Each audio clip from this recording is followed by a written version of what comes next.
Selamat datang ke kementerian saya yang baru. Sesedara dah biasa kat sini. Saya melapor diri secara rasmi di kementerian ini pada petang semalam bersama dengan Timbalan Menteri dan kami sempat mengadakan perbincangan awal dengan Datuk KSU dan pengurusan kanan kementerian. Selepas daripada sidang media ini, saya akan ada mesyuarat pertama dengan semua ketua jabatan dan ini akan diikuti dengan siri lawatan dan taklimat kepada saya dan Timbalan di semua jabatan dan agensi di bawah KKMM. Hari ini saya hanya hendak menyampaikan suatu kenyataan yang ringkas yang berhubung dengan pandangan Sarawak terhadap KKMM. Kita sedang berhadapan dengan pelbagai perkembangan global yang turut dirasai masyarakat negara ini. Contohnya ialah dunia tanpa sempadan, budaya dan ekonomi digital, serta peluang-peluang dan cabaran-cabaran yang datang bersama-sama dengannya. Sifat ekonomi semasa adalah global dan intangible, serta bergantung kepada inovasi idea, maklumat dan perhubungan antara manusia yang berpaksi pada jaringan elektronik yang luas. Dalam konteks ini, komunikasi bukan lagi sekadar suatu sektor. Komunikasi adalah ekonomi. Communication is no longer just another sector. Communication is economy. Inilah sebabnya mengapa kita perlu memacu kecendekiaan intelligence dalam masyarakat. Tema yang saya pilih untuk my first press conference is Accelerating Intelligence in the Society. Memacu kecendekiaan dalam masyarakat. Saya memperkenalkan matlamat baru kementerian ini iaitu memacu kecendekiaan dalam masyarakat. Kecendekiaan bermaksud masyarakat yang mampu memperoleh dan memanfaatkan ilmu dan kemahiran. Inilah maksud visi kementerian ini yang sedia ada, iaitu melahirkan masyarakat terhubung, berinformasi, kreatif dan berbudaya digital. Semua ini harus selaras dengan matlamat-matlamat utama negara, contohnya membina kehidupan damai dalam kepelbagaian, peaceful coexistence in a multiracial society, memartabat bahasa kebangsaan, menikmati kemakmuran ekonomi yang dikongsi bersama, shared prosperity, dan menjadi anggota warga dunia yang aktif dan berdaya saing. Manakala segala undang-undang yang menjadi punca kuasa kementerian ini, dasar-dasar dan program-program kementerian adalah wahana untuk mencapai matlamat tersebut. Bagi merealisasikan matlamat tersebut, saya akan menggunakan pendekatan participatory approach yang melibatkan kerajaan, perniagaan dan masyarakat sivil, involving the state, the business and the civil society, a tripartite arrangement. That's not something new from me. I'm sure you know that since my UMNO days. Oleh itu, saya akan menubuhkan sebuah majlis perundingan komunikasi dan multimedia yang dianggotai pelbagai pemegang taruh yang berkaitan dengan undang-undang, dasar-dasar dan program-program kementerian. Umumnya, saya akan meneruskan dasar-dasar dan program-program yang telah dilaksanakan atau sedang dirangka bagi memastikan kesinambungan penyampaian perkhidmatan kepada rakyat. It is change within continuity, perubahan dalam kesinambungan. Di samping itu, beberapa penambahbaikan atau pendekatan baharu akan juga dilaksanakan. Pada masa yang sama, misi kementerian yang sedia ada akan diteruskan, iaitu pertama, pengukuhan masyarakat yang bermaklumat, terhubung dan berdaya maju menerusi penerangan, penyiaran dan informasi yang berkualiti, berkesan dan berintegriti. Dan kedua, memperkasa jaringan dan infrastruktur telekomunikasi digital dan komunikasi sosial, serta memacu pertumbuhan ekonomi digital selain terus komited dalam mengembangkan industri kreatif negara. Akhir sekali, kami juga akan menumpukan kepada usaha-usaha untuk meningkatkan akses peluang dan dividen digital untuk semua lapisan masyarakat dan memastikan tiada yang terpinggir, mendokong kebebasan media tanpa berkompromi terhadap berita palsu dan mempertahankan keselamatan dan kedaulatan negara dari ancaman cyber. Thank you. Sekiranya ada soalan-soalan yang bukan tendangan penalti. Yes. Tadi Dato' katakan data dan program yang sudah atau sedang dirancangkan diteruskan. Ini termasuk dengan contohnya media council.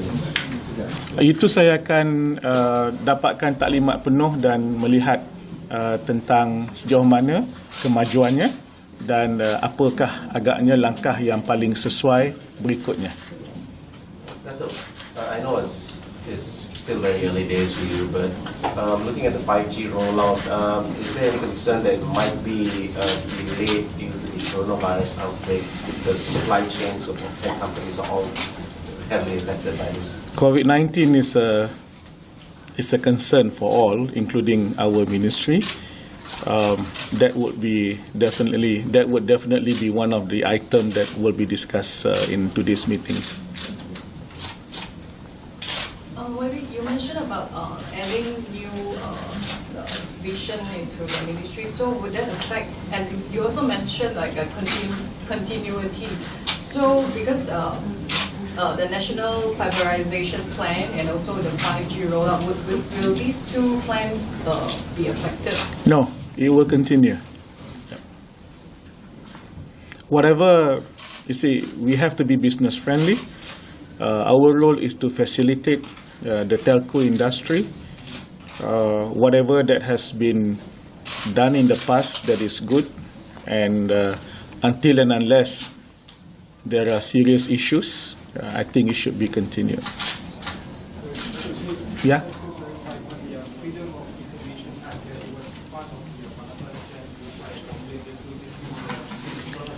I think Freedom of Information Act is very much an agenda that I will pursue.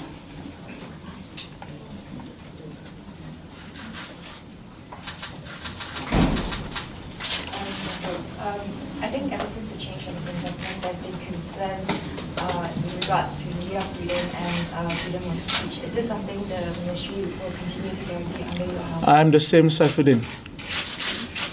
That uphold freedom, democracy, human rights, and rule of law.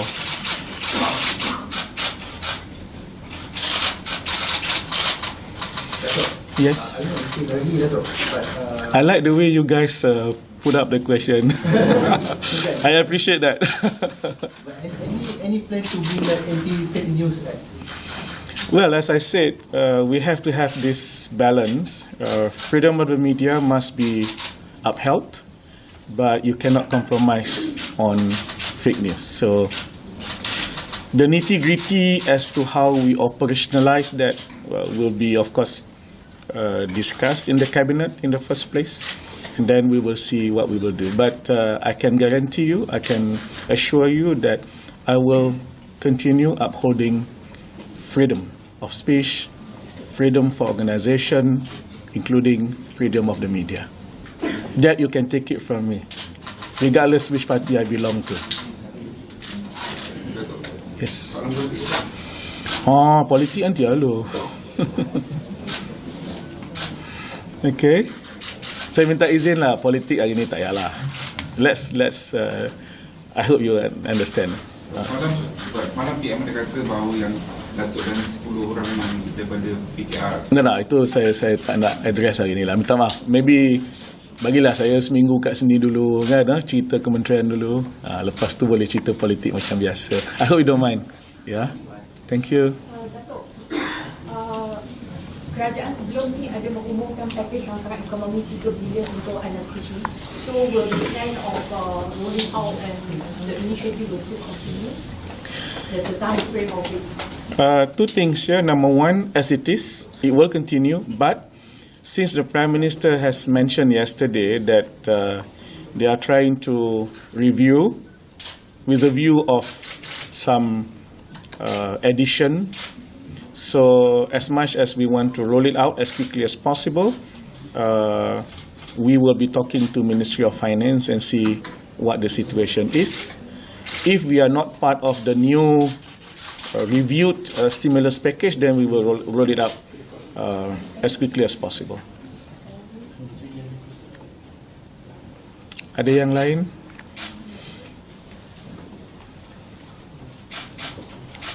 Okay. Yes. Yeah. Any hopes or plans for the ministry that you personally see? What, here? Yeah, and for yourself. Well, I think the ministry have a lot of good talents. We will be looking at all the talents within the ministry. I believe in empowering the officers. I happen to know not so many, but quite a number of them. I used to organize certain activities with one or two agencies under the ministry in my activities before. If you remember, I used to bring in 17 Silicon Valley icons in 2011. If you remember the program called Silicon Valley Comes to Malaysia. I intend to do Silicon Valley Returns to Malaysia this year. I used to do startup when I was a youth activist, and a few other things. So, well, I'm hopeful, I'm excited to be here.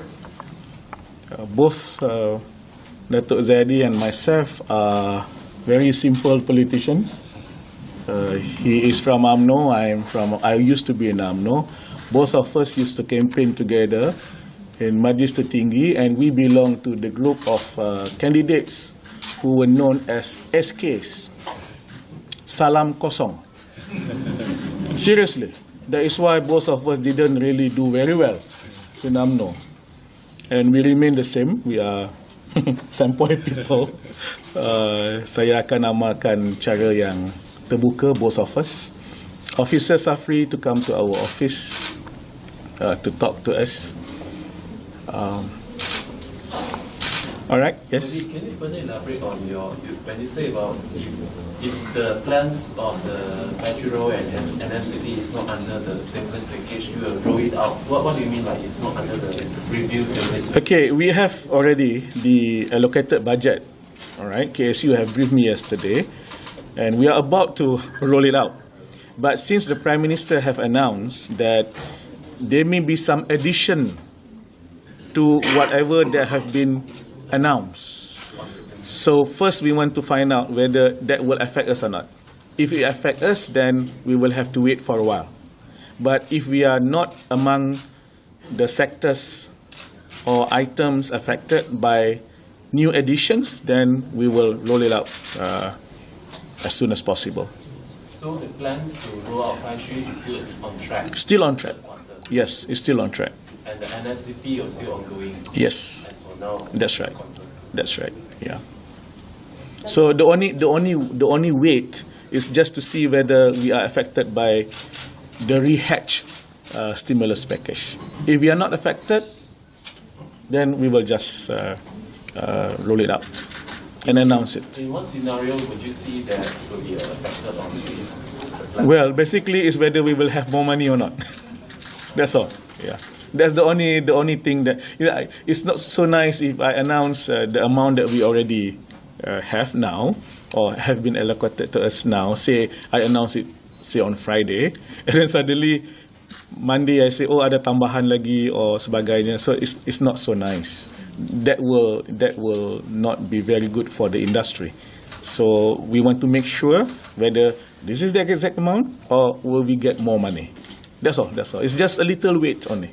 So the cost of 30 over billion is still remain intact, sir? It remains intact for now. We know it is there, but I'm sure everyone is hopeful if we can have addition or some tweaking to make it better. All right? How long before you know it? I think very soon. I think the Prime Minister have instructed the Minister of Finance to be very quick on this one. Yeah. So I can tell you this will come very soon. Yeah, though I cannot say like 1 week or what, but we want it to be as soon as possible. Yeah. So meaning you will review the anti-fake news law, or where is your stand on that? Well, as I said, my stand is basically on the principle. On the one hand, we must uphold freedom, but at the same time, you cannot compromise on fake news. I understand that there was once an anti-fake news and then the revocation of it. So I will have. It's not fair if I were to make any specific announcement as to how we will deal with it, because this involves other ministries too. So, but this will be definitely something that I will take up.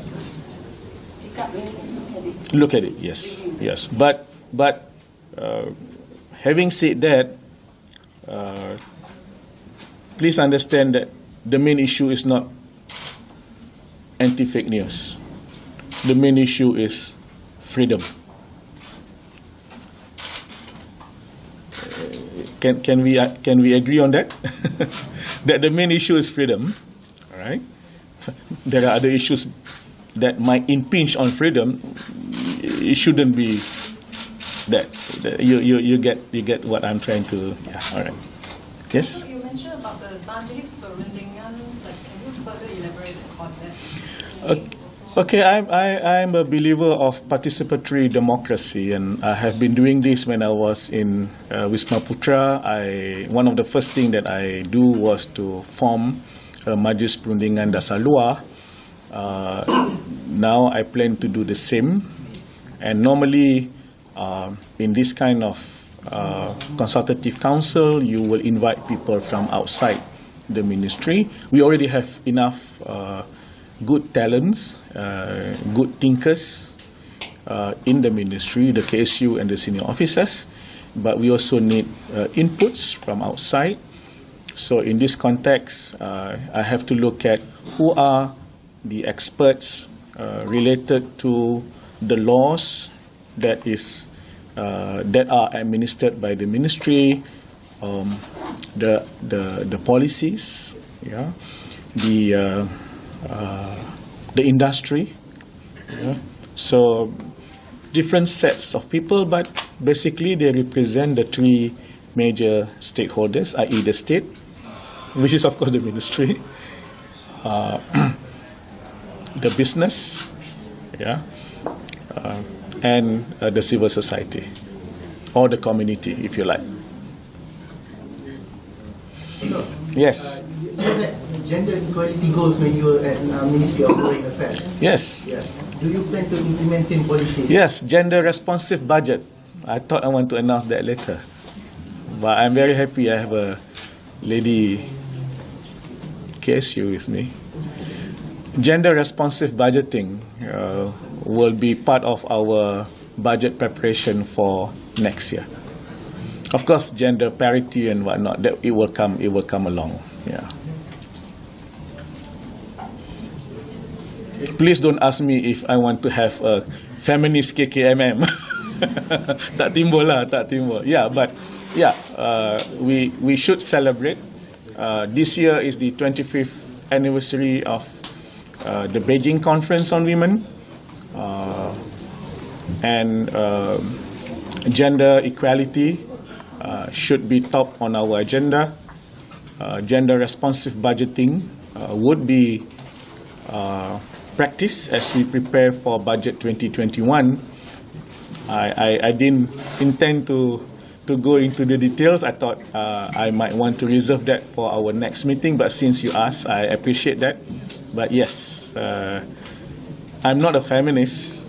I was an activist, but I understand the importance of gender equality and all the other elements related to gender equality, and I will be upholding it. Dato', WHO has announced that it's a world pandemic now, COVID-19 pandemic. In your ministry itself, will you all still have public gatherings or functions? How will your ministry... I will be announcing something that we will do on COVID-19 later. No, a specific one. Like in the next few days or this week? Very quickly.